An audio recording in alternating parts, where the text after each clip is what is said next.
Buenos días, buenas tardes, buenas noches. Estamos aquí otra vez en el Zoom Random Musical para darles el segundo episodio de la historia de la música mexicana. Vamos a abordar la irrupción, la abrupta irrupción del rock and roll en México y alguna que otra música que estuvo por ahí en esa década de los 60 a los 70. Vamos a ver qué tiene que decirnos el oráculo de la música con ustedes, don Polito Licucho. Dame chance nada más de una corrección, ¿no? Órale, pues. En la sesión anterior hablé de un libro y dije que era Naciones Imaginarias y no, es Comunidades Imaginarias, ¿es este? Fe de ratas. Que es una chulada, y también mencioné este libro que es otra maravilla, que es sobre la historia del cine mexicano en la época de oro. Muy bien. Ya, ahora sí. ¿Listos, mis queridos muchachos? Claro. Listo, maestro. Bueno, pues como era de esperarse, la década de los 60, tan convulsa en el mundo, pues no pasa desapercibida en México. También hay como mucha situación que empieza como a moverse en todo el ámbito, no solamente en el ámbito cultural, también en el espectro político las cosas empiezan como a transformarse y a tomar otro camino y otro rumbo. Y un claro ejemplo de este tipo de dinámicas o de nuevas dinámicas en las que comienza a meterse el mundo es precisamente también la transformación de la música y de las expresiones artísticas para darle voz a esas minorías que se encontraban como por ahí muy apagadas, ¿no? Latinoamérica en esos entonces pues sigue metida en dictaduras y demás, ¿no? Argentina viene saliendo por ahí de una muy canija, Uruguay también, Centroamérica ni se diga. Entonces, en esta dinámica, y sin embargo, México se mantiene como en una línea institucional, lo que después Vargas de Llosa llamaría la dictadura perfecta.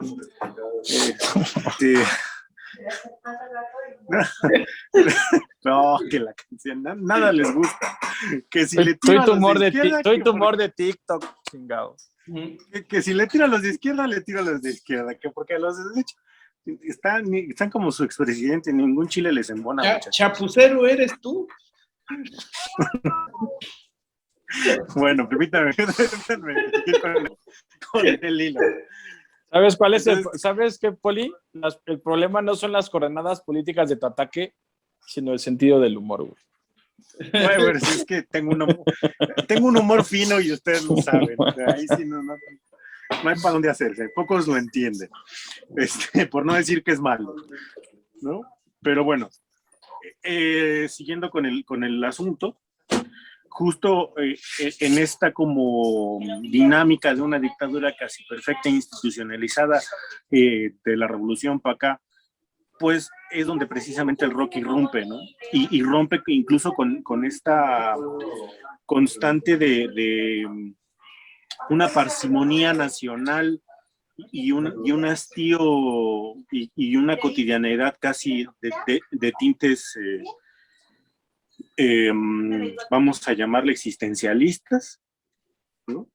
Tirándole al mito ahí del señor, pues, es el rock, justo rompe con esa cotidianeidad tan afrancesada todavía, tan de las buenas costumbres, en términos de Carlos Fuentes.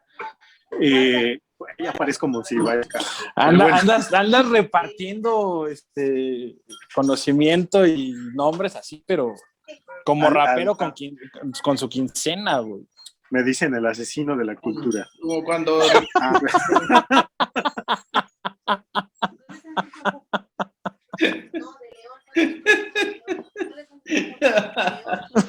No. Güey. Estás cabrón. Internet, perdón. Ya quítenle el internet, güey. Hay unos asuntos ahí que me traen como... Necesito, obviamente mi ardilla necesita distraerse y es la mejor forma que puedo encontrar ahorita. Pero bueno, esta dinámica de las buenas costumbres es donde se inserta el rock anglo, porque hay que decirlo, es el rock anglo con traducciones y a veces muy malos arreglos, y muy malas traducciones. Andas Malos arreglos, pero con andas ternura. filoso, güey. Malos arreglos, pero a la vez tiernos. Porque es como de, hay ternuritas, no le sale. ¿No? Sí, claro. Pero es justamente esta situación de querer, insisto, amalgamar, porque es muy importante rescatar lo del video pasado, esta identidad nacional con un rock en español, aunque no fuese propiamente un rock nacional, que ese se viene dando después, ahí como en el rock en tu idioma, por ahí de los 80, finales de 80, 90, y este intento de castellanizar, pues, las rolas más pegadoras del rock anglo y meterse a la ola del rock and roll, que ya estaba pisando bastante fuerte en aquellos entonces, pues es lo que termina como también de insisto, romper con esta cotidianidad tan sui generis y tan surrealista en la que estábamos sumergidos, ¿no? Obviamente el punto culminante de esta ola, pues es Avándaro, porque justo empieza como a... Te adelantaste un chingo, güey. Ya, yo Sí, sé güey, que me sí, no. Ay, aparte, espérame. Güey, o sea, relájate, papá. Si esperan un poquito... No es o sea, no tienes 5 minutos para hablar, güey. No es TikTok. Tenemos tiempo, relájate. Sí, es que si te clavas mucho en el LCD, yo te edito, no te preocupes. A ver, estoy haciendo un ejercicio circular tipo Roberto Bolaño y no me dejan, Dios, muchachos. O sea, ay, Dios. No vayas a terminar como perrito persiguiéndose la cola, cabrón. Andas y un mamador. Pero el cuadrito yo lo tenía. no le dan chance a uno, pero bueno. Entonces, este rock irrumpe, pero también empieza como a esta situación de la rebeldía a ramificar este otro rock and roll, que es el que justamente termina culminando en Avándaro. No me deja terminar ustedes par de dos. Güey, entonces, estás aventándote la década completa en 5 minutos. Es que aparte hoy en modo Andrés Manuel, ¿y qué crees? Y yo también tengo otros datos. Mi capacidad de síntesis es maravillosa, yo lo sé, muchachos, pero bueno, a ver, ese no es el punto. No, ¿hay una finalidad en tu apresuramiento o...? No, solamente como dar un panorama general de la década como tal y de la importancia de estas dos ramificaciones. Ya después podemos, si quieren ustedes, profundizar en la bella voz y la bella música de César Costa.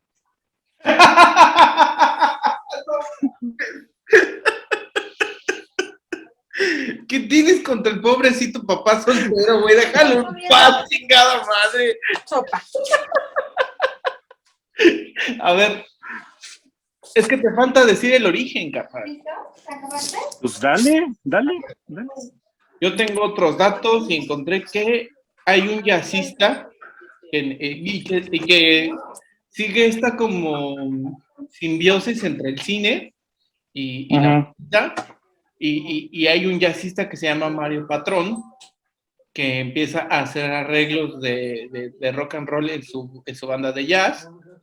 Y se sube al tren del mame una señora que se llama Gloria Ríos, que es cantante, bailarina, y son las primeras versiones de rock and roll anglo en español, que curiosamente esos arreglos que hacían con estas señoras sí están bastante complejos y sí están bien hechos,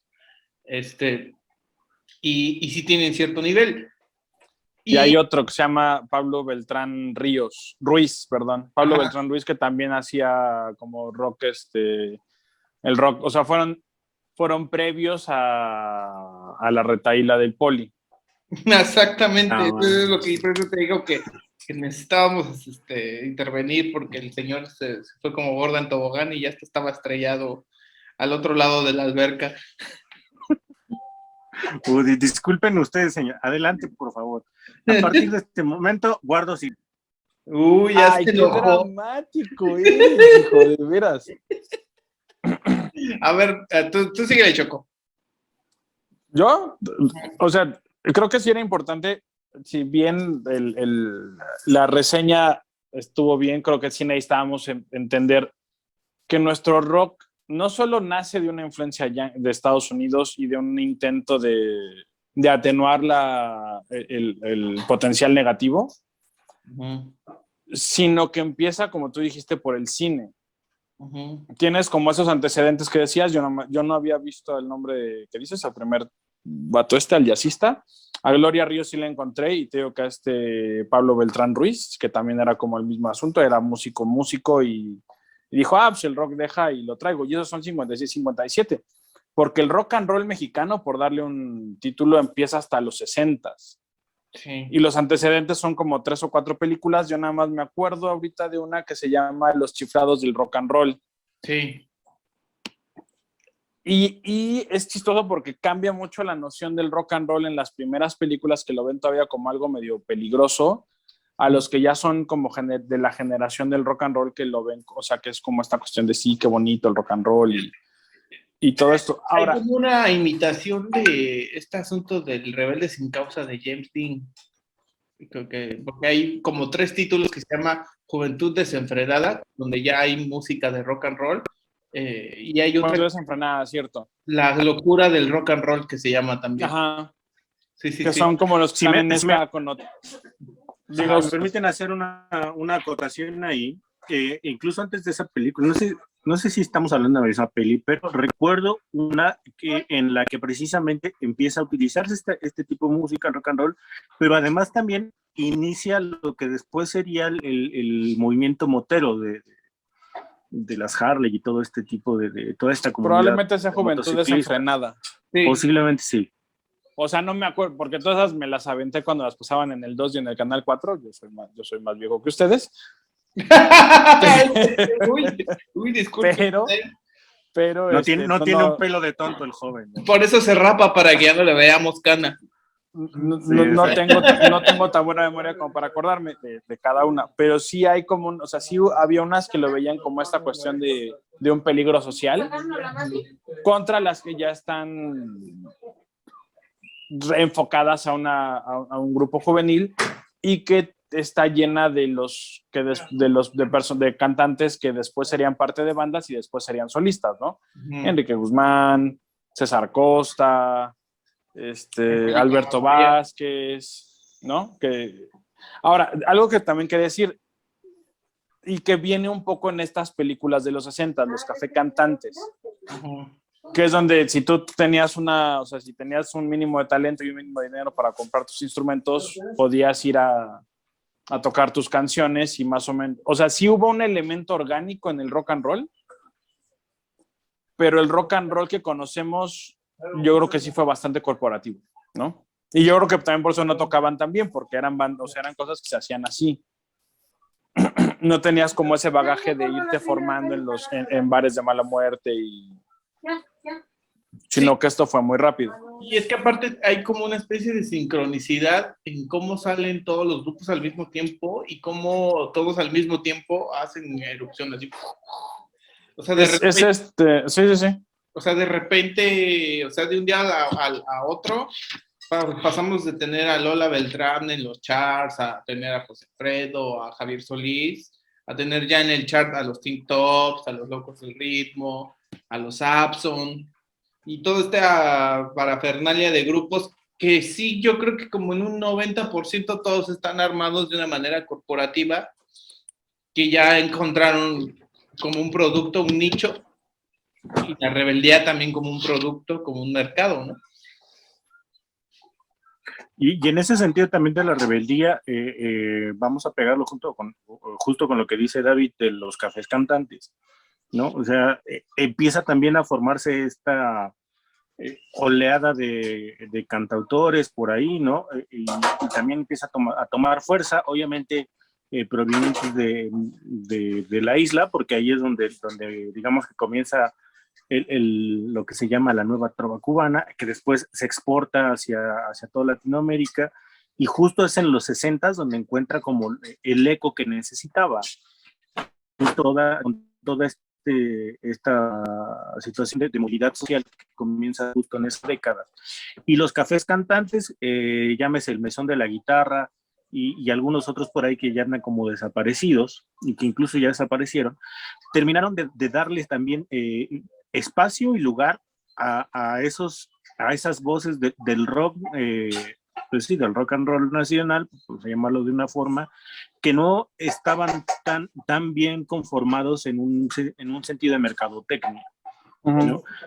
Es precisamente en estos cafés cantantes que menciona David, donde estas dos vertientes de la música, porque sí es importante rescatarlo, en México, comienzan a impulsarse, ¿no? Y de ahí sale, por ejemplo, figuras como Amparo Ochoa,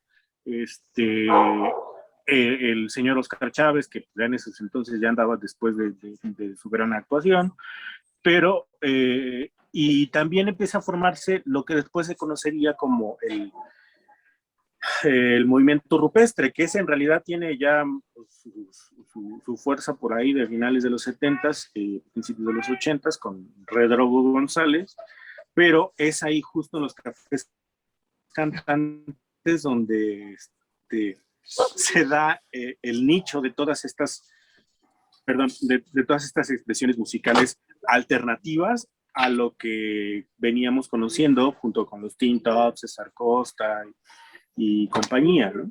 Okay. Ya, perdón, adelante. Vas, dictador. Sí. Podríamos decir también que toda esta conjugación de corrientes musicales, tanto como de lo regional y lo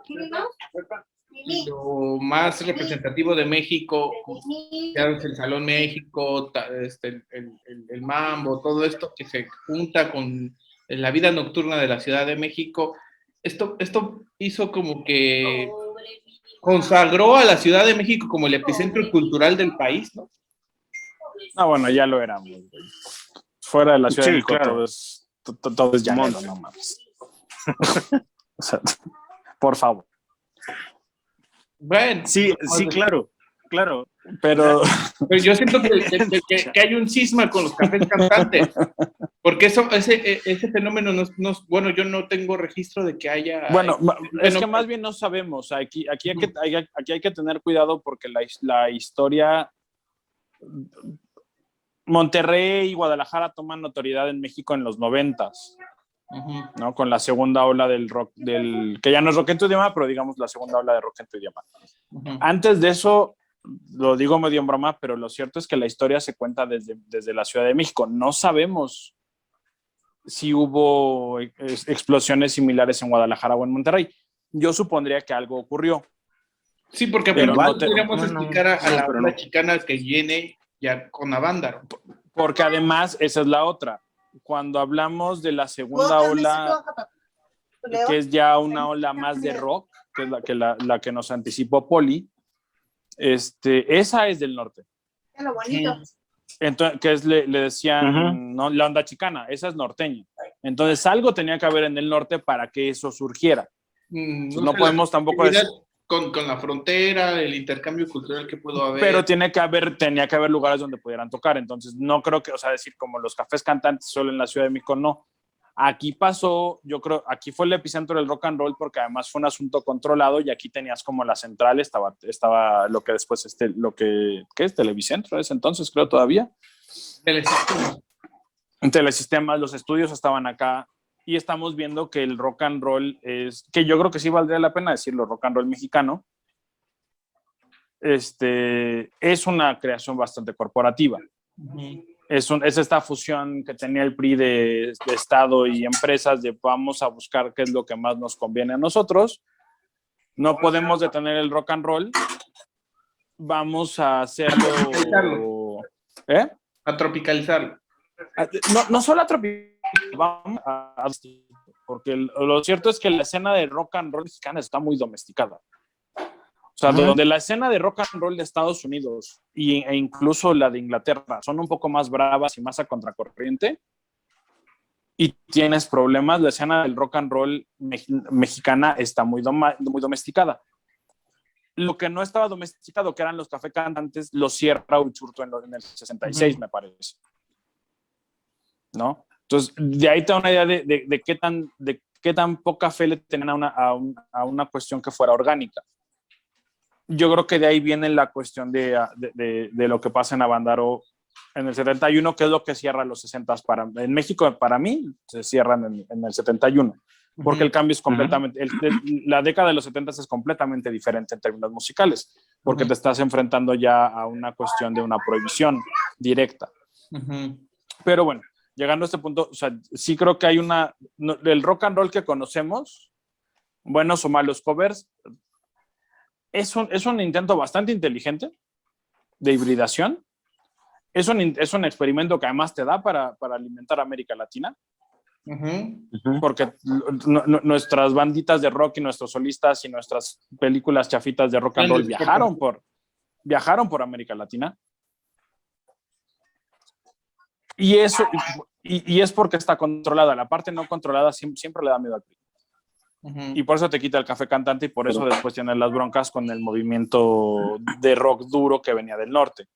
Bueno, es que también ya estaba más consagrada, bueno, comparándolo con los países desarrollados de la época, Inglaterra y Estados Unidos, yo creo que también encuentran una manera más eficiente de encontrar espacios y medios para expresarse. Y creo que en México esa dificultad viene de que todavía no hay bueno, apenas empieza a emerger una clase media, pero no está consagrada como en esos países, ¿no? Algo tiene, pero también te diría que es porque Estados Unidos e Inglaterra, aunque no nos guste, eran democracias. Y tiene que lidiar de manera distinta con las presiones internas. México, que no era del todo una dictadura, porque no es justo llamar dictadura a México cuando conocemos las tragedias que sí generaron las dictaduras reales en América Latina, era un sistema muy autoritario y muy eficiente, ¿no? O sea, lo que hace el Priato durante 30 años es agarrar los cambios sociales y tratar de acoplarlos para que no le reventaran la fiesta, salvo la mejor opinión de ustedes, y si quieren discutimos ese tema. Gracias, Vida. Sí, a mí me parece que ese intento de censurar, porque al final de cuentas la música tuvo una repercusión a gran escala. Yo creo que fue como un virus que se fue infectando a la sociedad y el rock no pudo ser prohibido o censurarse del todo, porque pues pasó lo de los hoyos funky, pero creo que eso sí limitó el desarrollo de los músicos para que fueran un mejor nivel, y en eso es donde, por ejemplo, los argentinos y los sudamericanos sí nos llevan de calle, porque creo que tienen una escena mucho más fluida, mucho más estética, y creo que por las dificultades técnicas y de medios que tuvieron los músicos de rock al principio, aquí en México, pues desarrollaron... Pero también la tuviste allá. Sí, pero eso es como... Y capaz que peor, porque otra vez allá sí tuviste dictaduras duras, valga la redundancia, o sea, netamente militares. Creo... Es algo raro, pero creo que los sudamericanos tienen como más estética y como más estructura para hacer... También eres medio mal, en ese sentido sí tienes como un sesgo muy a favor de... O sea, sí creo que es una mejor escena, en especial la Argentina, pero sí tuviste buenos experimentos acá en México. Es que el problema es que fueron experimentos y, por ejemplo... Porque además los dos ejes de la primera... O sea, es que nos estamos ya saliendo de contexto, pero los dos ejes principales de la primera ola de rock en español, que es en los 80, son México y Argentina. También España. Ese es otro... España está en otro lado. Pero pues también España... O sea, en América Latina son México y Argentina. España es otro asunto porque ahí vienen de la movida y también vienen de la culminación de una dictadura, que es la de Franco. Pero creo que ya está tan pobres los 60s y los 70s en México que ya nos estamos yendo a los 80s. Es que tendríamos que cortar los cafés cantantes para empezar a hablar de la balada. La verdad es que hay poco que decir porque otra vez hay muy poca información, al menos yo no encontré gran cosa de lo que es la onda chicana, que me parece bastante más interesante porque eran grupos bastante mejor, o sea, Mucho eran más grupos elaborado. bastante más orgánicos, mucho mejor logrados. De hecho, un tío me recomendó hace muchos años una banda que se llamaba El Ritual y solo tienen un disco y es un disco o sea, considerando otra vez las limitaciones, es un disco muy bueno, ¿no? Y la de peregrinación satánica. Ajá. Entonces, o sea, sí luego aparte tenías... los nombres, ¿no? Para la época dices, qué huevos de ponerle O sea, así, ¿no? qué ganas de no querer comer, güey. Exactamente. Pero es el mismo proceso que ves en otros lugares, solo que en un sistema que sí es represivo, ¿no? Donde en Estados Unidos y en Inglaterra de algún modo tuvieron que aprender a convivir con eso. Uh-huh. Aquí te es más fácil decir, no, pues, ¿qué creen, güey? Que no hay donde tocar. Uh-huh. Porque los hoyos funkis de los 70 eran una experiencia, y que se extendieron un poco a los 80 era una experiencia completamente distinta. Sí. No era como ir a o sea, había un elemento de riesgo que también te limitaba quién se aventuraba a esos espacios. Sí, pero es que precisamente no es que yo sea malinchista, y es que yo creo que esa dificultad hizo que muchos músicos se permanecieran en el bajo fondo de sus habilidades técnicas y de estructura estética. Por eso el tri es lo que es. No, el tri es lo que es porque es muy cómodo. Y aún así... Ahorita, pero en ese tiempo yo creo que por eso se quedaron ahí. Es que está... A ver. Si vas o sea, permíteme tantito. Ahí ya va a empezar con el que odia las tonalidades y que no sé qué. Fuera de mi sesgo con el tri, porque no voy a tocar a Alex Lora ahorita, pero estilo hay. Y estructura lo hay. No lo estoy permíteme. Existía ahí. Que no fuese comercial no implica su no existencia. Tan existió que en la actualidad todos mamaron de ese estilo. La música que tenemos hoy en México es justo de ese estilo que ellos formaron. Perenne si tú quieres, pero estuvo. Y uno de los mejores ejemplos de una estructura en el blues es el señor Batis, que tampoco es mucho de mi agrado, pero hay que reconocérselo. Y quien le siguió fue José Cruz.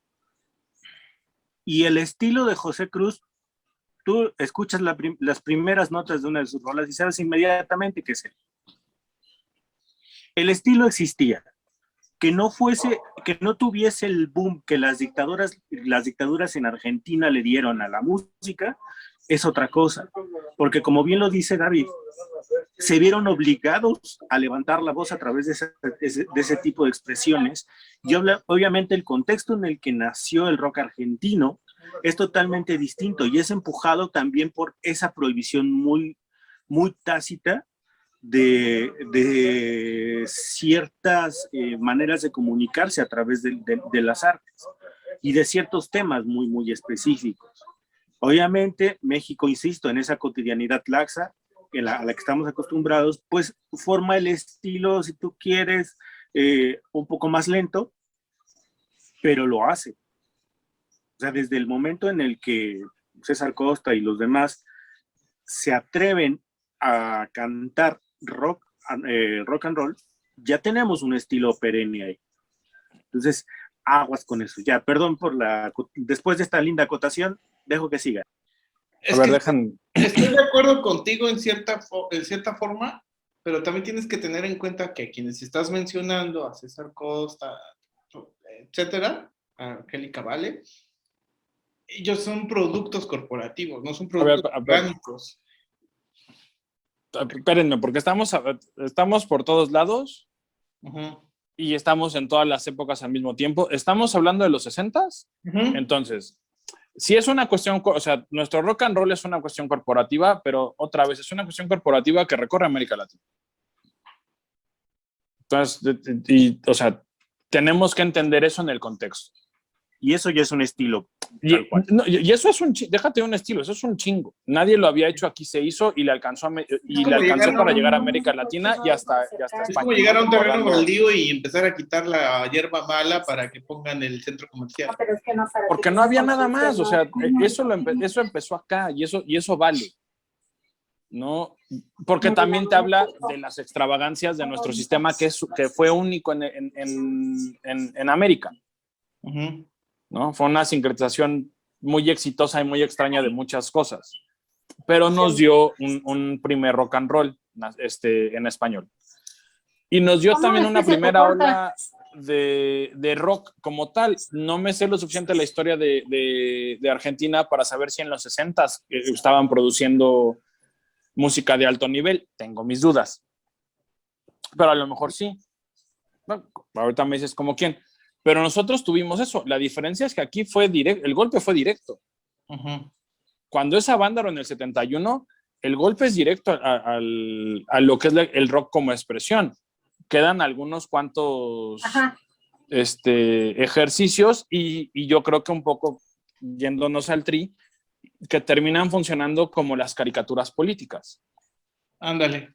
Pero ahí también voy a defender al PRI. Al Tri lo tienes que entender en su contexto, ¿no? O sea, estamos hablando del Tri ahorita en el 2021, cuando el Tri empezó en los 70, güey. En los 70 lo que estaban haciendo tenía un valor completamente distinto al que tiene ahorita. Que Alex Lora sea una caricatura de su caricatura, estamos de acuerdo. Pero Alex Lora se aventó rolas que nadie más se podía aventar, porque además pegaban, ¿no? Entonces sí tenemos que entender, y todavía hasta los 80 se ofreció cosas de calidad razonable, considerando que estaba haciendo rock blues o blues rock o como le quieras decir. Entonces, tampoco podemos pedirle peras al olmo. El Tri en lo que estaba haciendo en su momento en los 70s estaba bien para todo lo que implicaba los 70s mexicanos. La revolución de Emiliano Zapata, que pasó de vender pinche 1000 discos por Nasty Sex a tener que cantar solo tú me conoces. Y eso le pasó a ellos, pero el Tri no le pasó y tenías bandas que eran muy buenas y no pudieron hacer nada porque otra vez le pegaste directamente al eje de flotación de toda una expresión cultural. En Argentina pasó de manera distinta. Ahora, otra vez, teniendo todo eso en consideración, ¿cuáles son las grandes creaciones sesenteras y de inicios de los 70s en Argentina? Para tener un punto de comparación. Yo creo que está uno que se llama Tanguito y Spinetta. Pero Spinetta es setentero, ¿no? Promover. Y empezó más o menos por el 69, 70. Bueno, pero yo te estoy hablando de que la movida chicana es desde el 66. Ahora, Spinetta no era particularmente, que yo recuerde, no era particularmente contestatario ni revolucionario. Él se subía a escribir, a hacer como medio baladas ahí con la guitarrita, ¿no? Casi que digas, qué impresionante es el primer Spinetta, a mí no me lo parece. Bueno, es que La también... vida rock. Dime. Si estás buscando también así como que algo contestatario, no lo vas a encontrar en Argentina porque es como cifrado el mensaje como metafórico. Estoy de acuerdo, pero aquí lo que tenías, o sea, el hecho de que alguien pusiera misa satánica o peregrinación satánica en México en el 67, 68, sí es un acto de rebeldía, güey, perdón. No es como ahorita que tú salgas y te digas, soy satánico. No, estamos hablando de México de los 60s. También se nos está olvidando mencionar a los Peace and Love con su... También, lo cierto es que había un montón de bandas, pero los responsables de que se haya cortado la transmisión de radio de Avándaro. La mayoría no sobrevivió. Mi conocimiento de esas bandas es relativamente limitado. Me acuerdo el Ritual porque me lo presentaron directamente, Peace and Love y La Revolución de Emiliano Zapata. Y Batis, pero yo de Batis no soy muy fan. Tiene 2 canciones que me gustan y lo demás se me hace de... Sí, de hueva. 3 minutos para terminar. Vamos a decir otra cosa porque creo que el tema lo cubrimos. Poli, no sé tú qué quieras. Micrófono. Tu audio. Quieren todo quieto, pinches quieren. A ver, si hay algunas bandas ahí, ahorita me chismearon por aquí un pajarito. Por ejemplo, tenemos bajo la Rambla, Los Gatos Salvajes. El comprador de amaneceres. Pato trabaja en una carnicería. O sea, Esas eran bandas de- sí, bandas argentinas de los 60, ¿no? Don Quijote de Barba y Gabán Alma y Vida. Ok, ¿A güey, dónde pero está? me estás dando bandas, espérame, me estás dando bandas, pero la pregunta no es si había música en Argentina. La pregunta, Pues la blues, pregunta, ¿no? y la pregunta ya era directamente por la mamación de Abraham, que siempre tiene, es sobre, o sea, él siempre pone, y yo estoy de acuerdo en que hay una mayor calidad en términos generales en Argentina que en México en términos musicales, pero en los 60, Sí, así como sí. digas, estaban haciendo maravillas, tengo mis dudas. Bueno, Entonces, las bandas hay que me estás diciendo tendríamos que ver qué tan buenas eran. Habrá que analizarlas y las vamos bueno, y las ponemos en... incluso hay una playlist en Spotify, Spotify patrocínanos, por favor, de justo rock argentino de los 60, 70. Entonces, estaría bueno escucharlo, a ver qué tal ya se los paso después. Sí. Pásanosla y si quieres después las discutimos, pero, o sea, sí creo que o sea, hay que ser justos también con lo que es la escena nacional. Okay. Sí, por supuesto. No, yo No solo, pero es que ya sabes que Abraham se pone las rodilleras con Cerati, entonces, pues ya, o sea, ahí sí, o sea, tú lo conoces. Sí, tu amor por el Spinetta, lechugón sí. no, Sí, o sea. ¿Me voy por el qué? El lechugón, ¿Por qué lechugón? ¿Eso qué significa? porque era un Por vegetal. vegetal, mano. ¿Porque qué era un qué? Un vegetal. No. Ta, tara, tam, tam. Pero bueno, Pero ¿da sí, para sí, más sí. el tema o ya le paramos, güey? Pues no sé, estamos, era o sea, un nos estamos himno. yendo a todos lados, nos estamos yendo a 70s y 80s y... ¿Les parece si abordamos también un poco los de los 70s y ya dejamos de 80s para acá el próximo Zoom? Va, pero entonces hacemos primero Estados Unidos. Ok. Órale. Entonces, Va, hecho. ¿hacemos otra o ya no? Sí, 70s. Ok, entonces voy para allá. Abro otra y te Cámara. la mando.